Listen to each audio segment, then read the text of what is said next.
Are you ready for another free, easy, and beautiful layer cake quilt? This quilt will be a go-to for future gifts and keepsake quilts.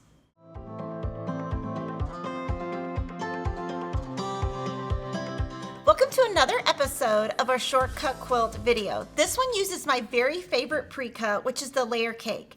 The quilt is so simple, you're not going to believe it.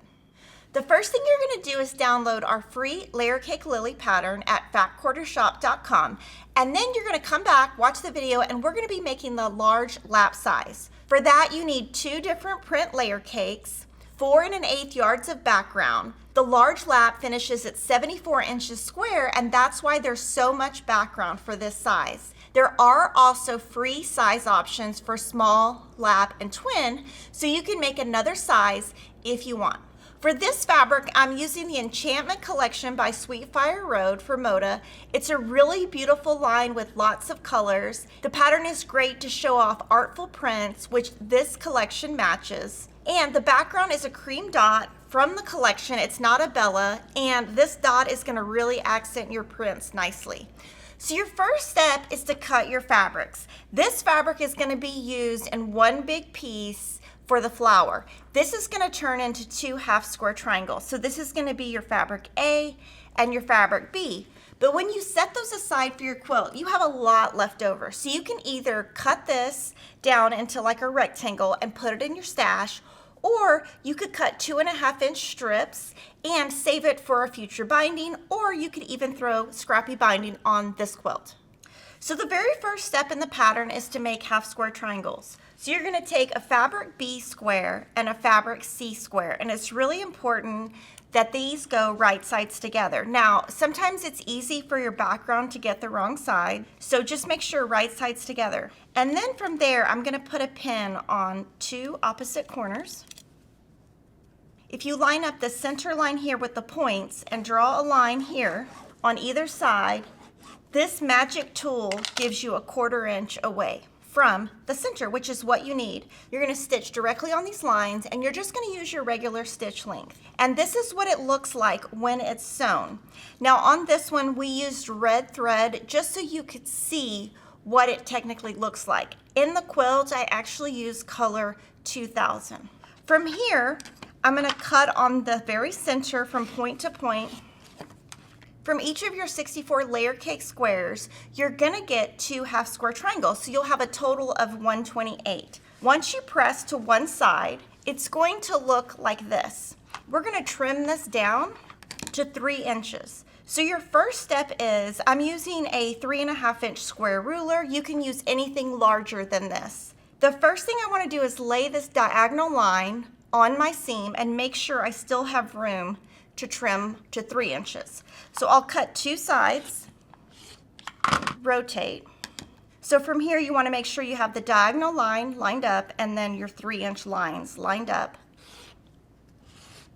And I would suggest when you're doing this, do this all at one time. And when you do that all at one time, it's going to save you time, and then you can move to the very next step.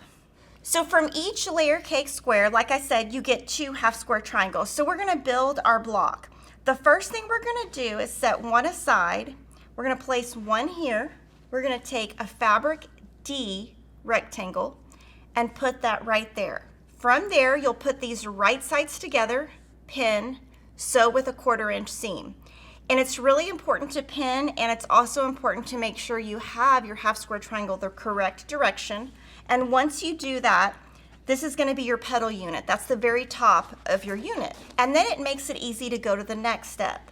You're going to use that big fabric A square that I talked about in the very beginning, a fabric E square, and your matching half square triangle. And you're going to make sure they're facing the same direction. That's going to give you that flower petal look.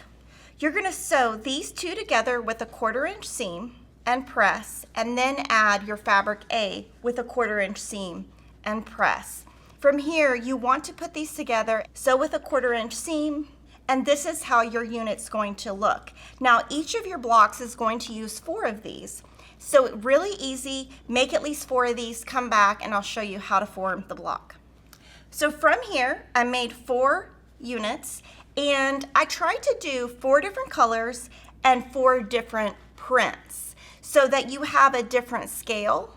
So for example, you might have like a medium scale, a small scale, a busy print, and a text. Just having something very different so that it gives the quilt some movement. From there, you're going to add a fabric G rectangle right here in the center of the top 2. Then you'll sew those a 1/4 inch seam and press according to the pattern. Now when you're looking at a fat quarter shot pattern, you will notice we always have arrows. That is so your block will end up really nice. Once those are done, you're going to add your fabric F and sew that together. So here's the block sewn up with 4 different units, just so you could see different colorways. Now if you wanted to make your block a little bit different, you could cut 2-inch squares from your leftover layer cake. Then you could put that with a different fabric and have 5 fabrics per block. We really wanted our layer cake lily to float, but that is something you could do with your leftover layer cake squares. And then it's really simple. From here, we're just going to be placing this into our quilt. So on the large lap quilt, if that's the size you're making, you're going to place 4 blocks by 4 blocks. So if you're making the large lap quilt like I am, this is 4 blocks by 4 blocks. If you rotate your blocks where these rectangles alternate, and you followed the pressing and the pattern, all of your seams are going to nest, which is nice and beautiful. So like I said, we wanted our flowers to float and we wanted a timeless pantograph. So we just did a computerized crosshatch on the diagonal, and that works really nicely when you have a plain background as your border. We have a nice blue stripe and a beautiful brown on the back. And we picked a cream thread, and that blends really nicely with the fabric on the top and your fabric on your backing. And that blue really makes the quilt pop. So I hope you've enjoyed the layer cake lily pattern. We really like it because it's very beginner friendly. It uses my favorite pre-cut, and it would look great with any fabric. It would even be a great stash buster. I would love for you to comment and let me know for our future shortcut quilt videos, which pre-cut do you want us to feature next? I'd love to hear. Make sure you subscribe, and I'll see you next time.